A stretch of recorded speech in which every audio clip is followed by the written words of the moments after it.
Hi everyone and welcome to Publishing Performance Show. Today I'm really happy to be joined by Barbara Boyd, who is an author and she's also been the book coach to over 100 authors. So thank you for joining us, Barbara. Thank you, Teddy. It's nice to be here. No, thank you. Well, let's just jump straight into it and talk about one of the concepts that you talked about on your website. So you have this concept of the Venn diagram of books concept. So could you just explain a little bit what those Venn diagrams are and how they all intersect with each other? Sure. So when you're writing nonfiction, because we'll be talking about nonfiction today, that's my specialty. It's not just about thinking about the idea of the book, but also who you want to reach, so the audience, and the goals or objectives that you have for that book. And most people writing nonfiction are looking to do things like broaden their audience, be seen as an industry expert, codify a framework that they've developed. So thinking about all three of those pieces sort of make sure that the book is focused and the idea is honed to reach the audience that they want to reach. So oftentimes, although I think it's becoming less because people are more familiar with this idea that you can't market or have an audience that is everyone. And even if you say something like, well, my audience is women, like there's a lot of women in the world, like that's still too big. And so narrowing your audience, like who's going to be best served by your message. So if you have this really broad, unspecific audience, even if your idea and your goals are solid, you probably won't be able to reach your goals if your audience is not defined. Likewise, you could have a really well-defined audience, but your idea is too broad. And there too, like we need specificity. And so, and also the same thing goes for objectives. Like I have had conversations with people. I remember one in particular was like an accountant writing about some sort of finance thing. And one of the objectives was, I want to be on Oprah. It was like, you're writing for other accountants. Are they watching Oprah at, 3 or 4 in the afternoon? Or are they working? Like, is that really a valid objective? And, how does that tie into who you're trying to reach and your idea? So those three things, when they work together, really help an author focus and have clarity about the book. And I think in any kind of writing, whether it's fiction or memoir, but particularly in nonfiction, having a plan ahead of time saves time to write the book and to weed out the things that don't need to be in that particular book, and also help think about how you're going to market that book, and also give you measurements for whether or not that book has been successful or whether you should try some other things to get it into the hands of the people that you're trying to reach. So starting there with those 3 points and making sure that they're clear even before you start writing the book can very much set up an author to then work on the book with more clarity and consistency. Yeah, definitely. Because those 3 circles in the Venn diagram, it's the idea, the audience, and the objective.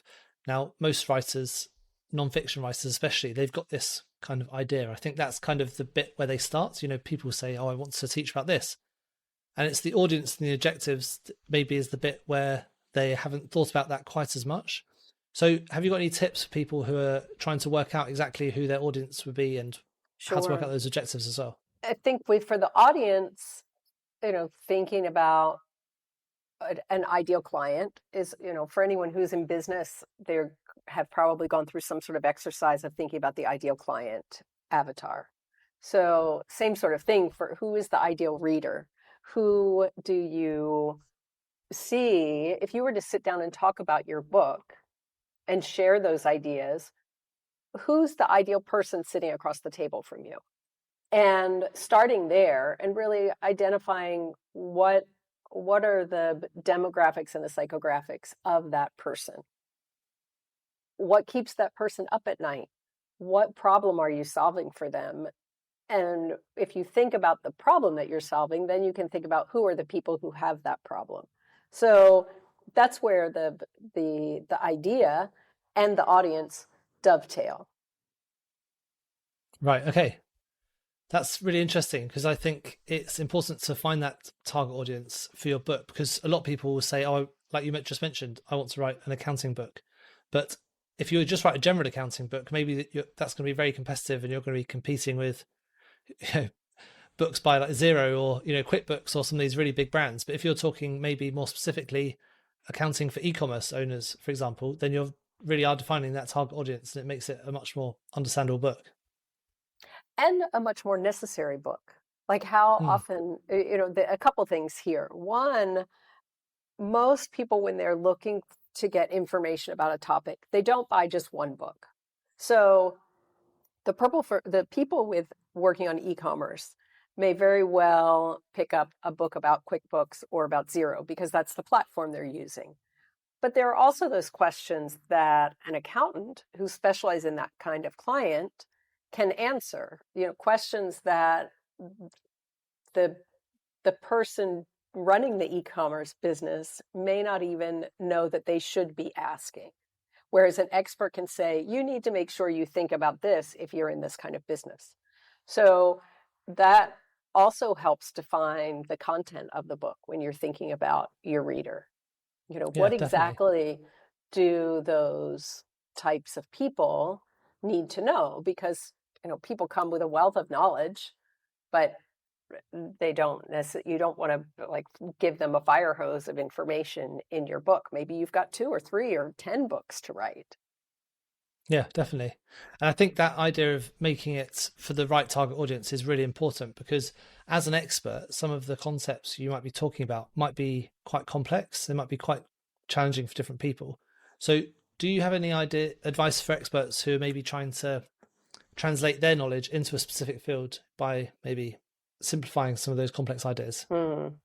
I have a client who really struggled with that. She's in the wellness field, but has a very scientific background. She's very enthusiastic about all the inner workings of the body and what's going on with at the cellular level.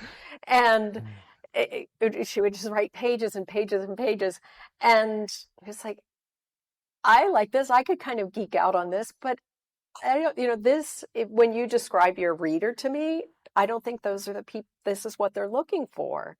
And she was able to step back and think about how she speaks to people who are her clients because she does a lot of one-on-one and group work. So she has opportunity to talk about these things. And I think when she sat down to write, it was just like this huge brain dump of all this information, this knowledge that I want to share. And so the exercise, going back in a little bit to that idea of you've got that person across the table from you. What do they need to know? What level do they need to know? So for anyone who has clients or is perhaps a mentor, thinking about how would you speak to that person? What do they need to know at a certain point in their journey with your information? Because you also, of course, take with the book, you take the reader on a journey. So sometimes it's not about giving too much information, but when in the book do you give that information? And sometimes it is about having multiple books. But again, keeping that reader in mind, what do they need to know? Where are they in their journey of why do they need your book right now? And what do they need to know right now? Yeah. Do you ever work with people to simplify those concepts by using any techniques such as storytelling or by bringing a simple concept into something like an acronym or something like that so that it makes that nonfiction book a bit more easy to understand for a regular person? Absolutely. I mean, storytelling is essential to nonfiction Mm. today. I think even in academic books, there are still case studies and examples and recent studies about how the brain works show that as humans, we learn through story. we remember better through story. So it's essential to use those examples and anecdotes in a nonfiction book, that it's not just factual or just a formula, if you will. That you can certainly talk about those things, and you should, but then show them in action, show how someone has used them. And whether that's a client, whether if you're in a field that has patients, whether that's a patient, and there are many ways, of course, to protect someone's privacy, but creating those examples is critical. Yeah, definitely. I mean, whenever you read non-fiction books, I always find it helps to have those stories to bring context to the things they're talking about. I think sometimes books can go too far the other way, where they have, you know, maybe a concept that could be written into a short blog article, but it's spread out over a whole book and it's got 150 pages or something like that. Some of the more famous people are a bit guilty of that, I think, but it really does make quite a big difference in bringing those concepts to life. I think that's, from what speaking to you before, I think that's one of the main benefits you can get from working with a book coach, is you can get some of those insights. So why don't you tell us a bit about what it would be like working with you to support that process? So let's talk about someone who has an idea but hasn't begun writing their book, because I do Yeah, let's work with say, people. Some people have started writing and they're struggling. Some people have a completed manuscript, and those are different circumstances. But someone who has an idea, wants to, say, build their audience and get their message out into the world. Maybe they have a framework for whatever their field is that solves a problem that a lot of people have. So I begin with a tool that I learned from Jenny Nash of Author Accelerator. I'm a certified book coach through Author Accelerator, and it's called right, Blueprint for a Nonfiction Book. And there are questions that take the author through that thought process that leads to the answers that would apply to the Venn diagram. Things like, why are you writing your book? Who are you writing your book for? How do you think you will market this book? What's your nightmare and dream book review? What does the jacket copy look like? Why are you the best person to write this book? Things that get them thinking about where they see their book in the world. So also things about comp titles. And then, of course, creating an outline that puts together the information that they want to share. And the outline is iterative. Most people don't get it on the first try. So yeah, you're thinking about, what are those top 10 or 12 points that you need to cover, and how does one topic lead to the next? And I think this is where a book coach can be really helpful, aside from walking someone through those questions about, why, when, how is this all going to happen, and for whom, but also thinking about the structure. Like, what's the best way to communicate this? You talked about an acronym. I worked with a woman once who came to me with a finished manuscript. She had an acronym in the final chapter for her whole framework. And it was like, wait a minute. And I don't remember what the acronym was, but I think it had 7 letters. And I was like, well, each of these should be a chapter. This is your book structure. I'm really yeah. sorry. We just need to start all over. This acronym is fantastic and easy to She understand, writes and the it whole book. presents everything. Yes. And so, She writes the whole book, and then it's like, by the way, you can use this 7-step process to work all this out. yes.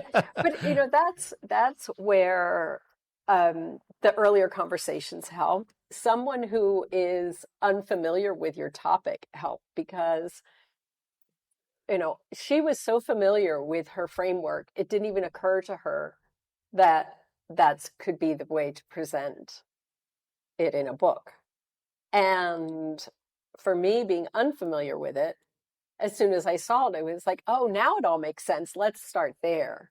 And so, a book coach can be a second set of eyes, a publishing expert, because most of the people that I work with anyway are not experts in publishing. They have no idea how publishing works, or they have some vague ideas from things that they see on social media. And a book coach is also the emotional support. You know this, writing a book is hard.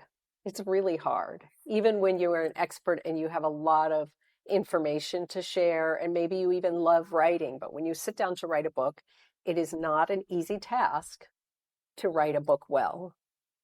I always Yeah, get a little for sure. upset with those, write your book in 30 days. Like, okay, you could write your book in 30 days, but what's the quality of that book? And what Yeah, else are you doing in your life at that point? So book coach, it's somewhere between, therapist and editor. And, sometimes I wear both of those hats. And yeah. does that answer your question? Yeah, I think so. Yeah, no, definitely. I mean, the outline I think is quite important because it brings in that concept we were talking about before, that storytelling, that flow. If someone was coming to you with maybe a book idea, how would you help them to write that outline? Do you have any ways that you help people to create an outline which Hmm. would make it more straightforward? So first off, thinking about what are those topics that need to be in the book that typically become chapters. And so there's thinking about it in a flow that leads the reader from where they are today to where you want them to be when they finish their book, when they finish reading your book. So it's kind of schematic. There's the topic of the thesis, if you will, of each chapter. And then the point that how you're going to make that point. So perhaps listing out some of the anecdotes, some of the key elements of that thesis, and then how that chapter leads to the next chapter. Because you want to make sure that you're not giving information in chapter 7 that really needed to be in chapter 1. Hmm. So, and again, knowing who your reader is, how much do they know? You don't want to, if you are, say we're going back to our accounting example, if you are speaking and writing to business owners who don't necessarily have a background in accounting, the content and tone of the book is going to be different than if you are writing for other accountants, maybe junior accountants, but still people who are in the field. And even more so will change if you're writing for peers.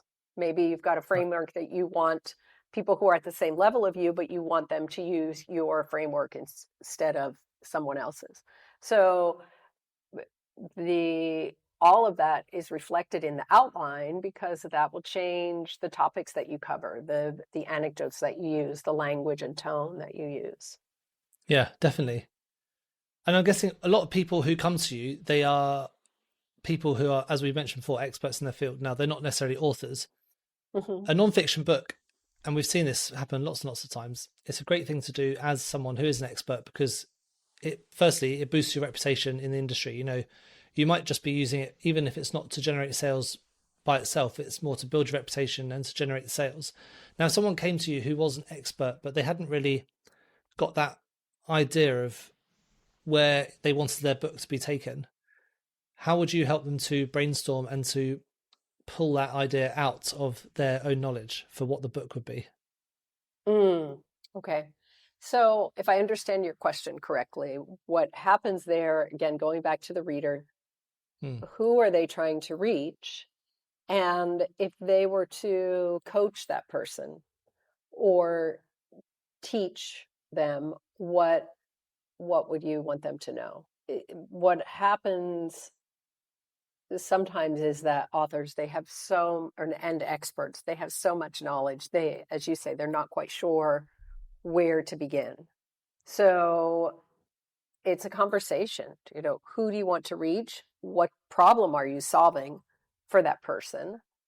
And which part of which sector or segment of your knowledge solves that problem? Yeah. And starting there to sort of narrow the information that will be shared in the book. And so one exercise I've used sometimes is when people can't decide, they're like, well, I could write about this, or I could write about that, I could write about that other thing. Make a list of all the different books that you might want to write. Yeah. And then like prioritize which one comes first. In the PDF that goes with the Venn diagram, I talk about I use a really simple example about a dog trainer. And if you are writing a book about dog training for people who have never owned a dog, that's a certain part of your knowledge that you're going to share. If you are teaching people how to be a dog trainer, that's a different level and a different segment of your knowledge. And so it's an ongoing conversation, and it really depends from client to client, because some clients know they're like, this is what I need to, these are the people I need to reach, this is the message that I need to share with them, and I'm just not sure how to structure this book, and I need accountability to get it written, and so forth. But when there's just a lot of knowledge to choose from, it does come back to the audience and also the objectives. What do you hope this book will do for you? Because as you say, most nonfiction books, they're not money makers. It's not about book sales per se. Book sales are great, but it is very much about building a reputation. It's about having something to hand out to clients, something to distribute in the back of the room when you're making speeches, something to almost work as a business card if you want to present yourself as a speaker on a podcast or at a conference, or other opportunities for networking. Yeah, that's some great advice. I think, if you can brainstorm out those ideas and think about exactly what you just said, who is it you're trying to target and what do you want them to learn? I think you can quite quickly pull out one or even multiple book ideas that you can create, and it could really create that sort of process of getting those books made, like as a series almost. Mm-hmm. Yeah. Now, for writers who are maybe just starting out and they haven't written a book before, one of the things they might need to understand is the reader's journey. So obviously the reader needs to get from the beginning to end, and you want to make sure you're keeping them on track. Now, do you have any tips for helping writers to get that flow within their book?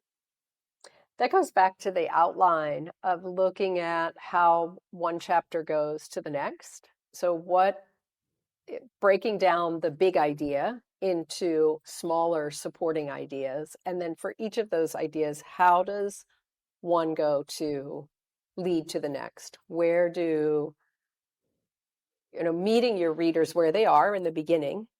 So understanding this is their level of knowledge. And then what's the next thing they need to know? What's the next thing they need to know? Building blocks, or, a foundation, and then constructing, the house, and then putting the furniture in there. Any number of metaphors we could use for that. And I think when, again, having someone external look at that and say, okay, but this doesn't make sense to me. And that doesn't mean it's wrong. That may be the correct order, but having to explain it, having an expert author have to justify the choices that he or she has made is part of the process. In terms of that flow and what you were just talking about, with nonfiction books, how do you help people to find actionable takeaways and other things like that can help keep the reader both engaged, but also like going through the book in that logical fashion? So authors and experts need to be generous with their knowledge. Yeah. Especially I've had clients who are like, oh, I'm afraid, that no one will hire me if I write everything in the book. And that's just so not the case. Most of us are lazy. We'll read the book, but it's easier to hire someone to show us how to do something, to do it for us. But reading the book lets a client know, oh, yes, this person knows what they're talking about. I like their sense of humor that comes across in the anecdotes that they can tell in the story, in the book. So, it's not about I I like people to be generous with the knowledge they have to share. And I know that I don't know anything about AI, but people may say, oh, but if I put it out there, something, AI is going to steal it and then it's going to be spread about. I'm not sure if that's true or not, but um, the from a reader standpoint, keeping them engaged, being generous, staying on point, combining knowledge and storytelling, they're all the nuances that will keep the reader turning the page. Even in much like in fiction, each sentence needs to lead to the next sentence because we have very short attention spans. You could lose a reader pretty much at any moment in the book. And so it's, good writing is critical.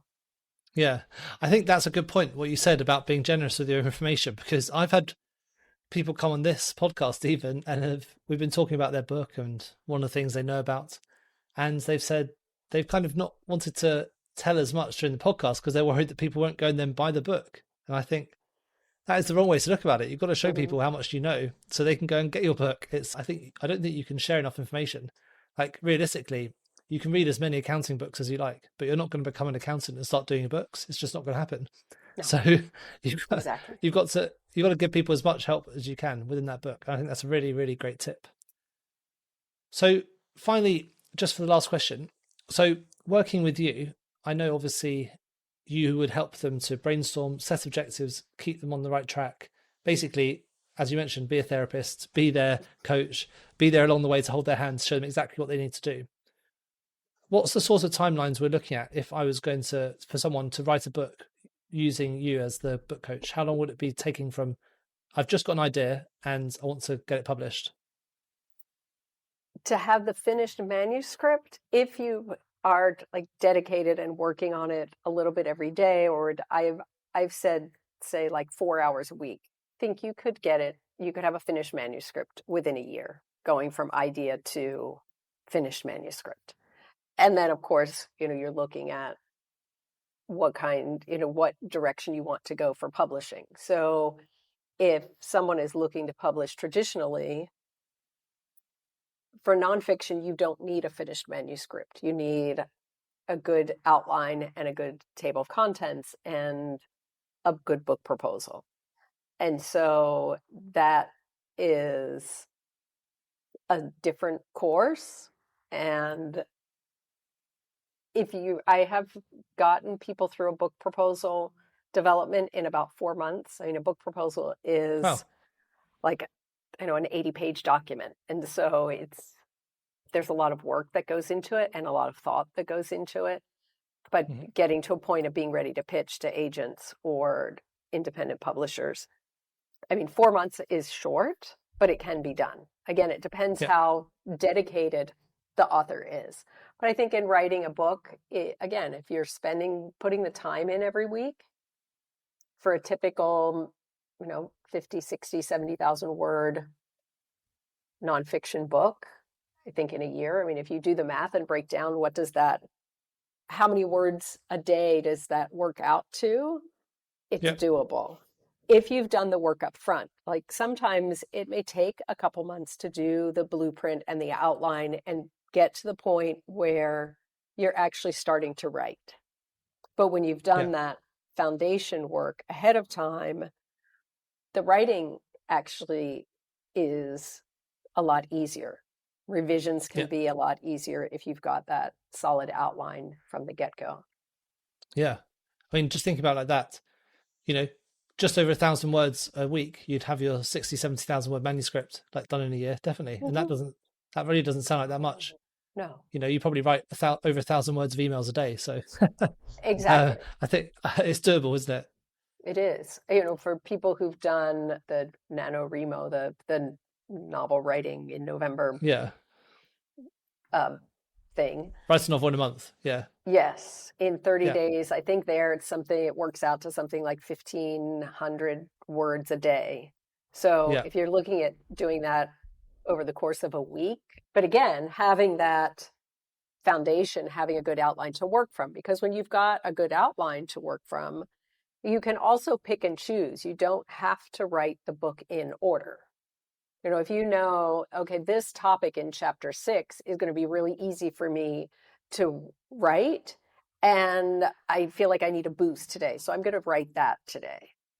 Yeah. And, I know that this more challenging piece I'm going to have to do on the weekend, or I'm going to have to check into a hotel in the middle of nowhere and not have any distractions for a few days, because that's going to be really hard.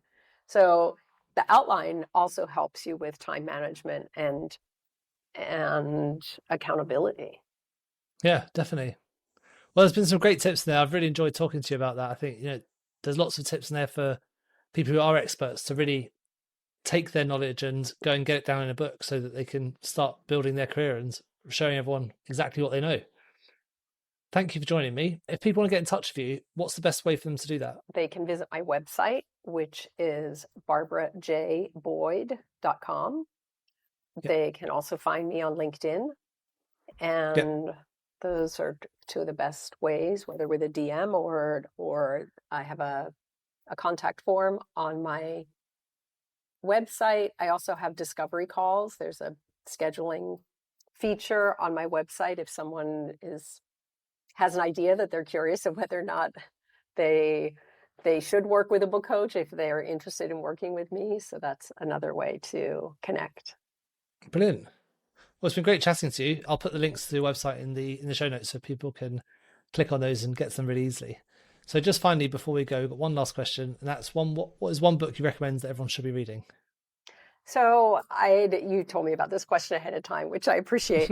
I'm going to offer a suggestion for people who are thinking about writing a nonfiction book. There is a book called Write a Must Read by A.J. Harper. Okay. And it's part book, part workbook.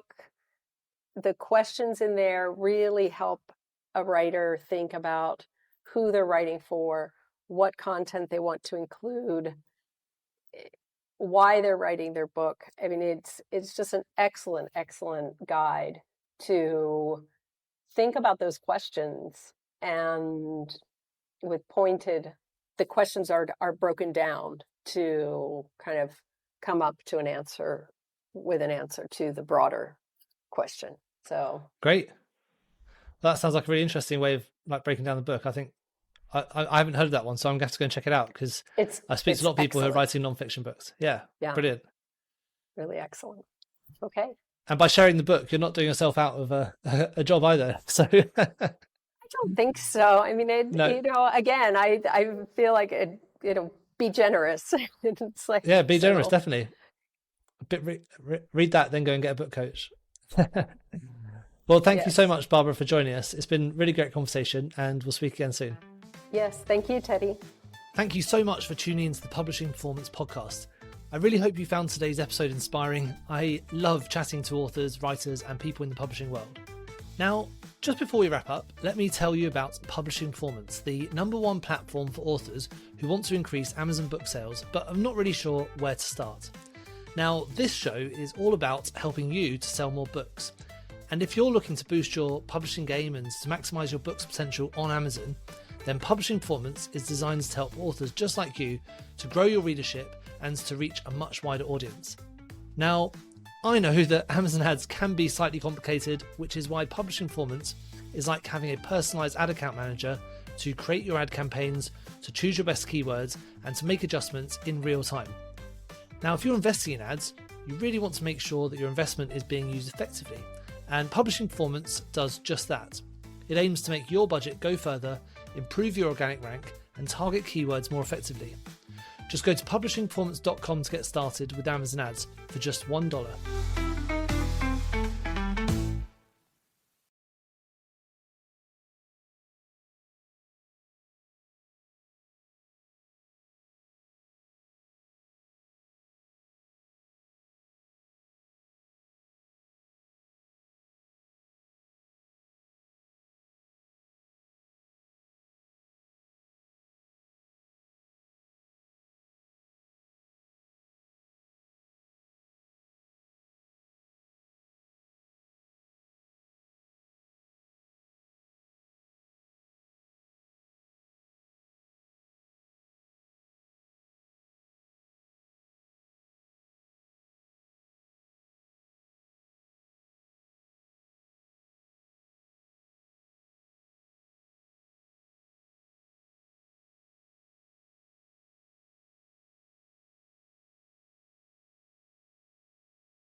Thank you so much for tuning into the Publishing Performance podcast. I really hope you found today's episode inspiring. I love chatting to authors, writers, and people in the publishing world.